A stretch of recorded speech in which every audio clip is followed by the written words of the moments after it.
Hello guys, Andrew here. Welcome back to Drew Tutorial. And in this video, I'm going to show you how to change tasks to in progress or even how to complete them on ClickUp.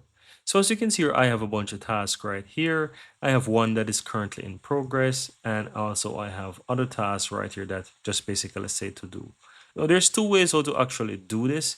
You can look towards the status section and just simply click there, and here you can change the status of those tasks. Right, so if I want to put this in progress, I can click on it, and as you can see, this one is in progress.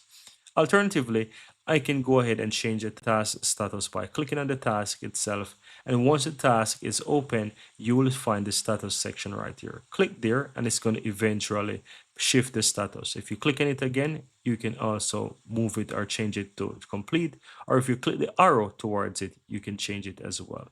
And that's it. You can also click on the checkbox beside any task. So as you can see, these ones are in progress. So for example, I'm going to click on one of those in progress tasks here. And if you look towards the right hand side, you will find a check mark right here. And this simply means mark as complete. So I do that. It's going to put it into complete, and I can close, and that's it, guys. And that's all there is to it, guys. Very easy and very simple.